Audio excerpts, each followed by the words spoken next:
বন্ধুরা সবাই কেমন আছো? আশা করি সবাই খুব ভালো আছো। আমিও খুব ভালো আছি।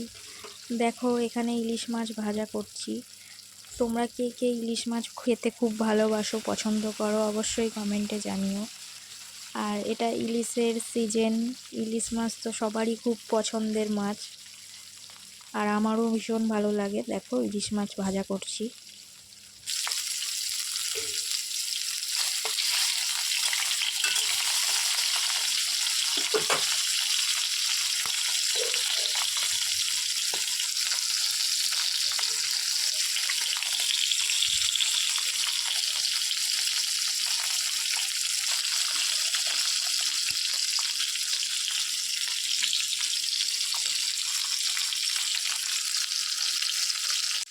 গরম গরম ইলিশ মাছ ভাজা আর তেল দিয়ে ভাত খেতে সত্যিই অসাধারণ লাগে, তাই না বন্ধুরা?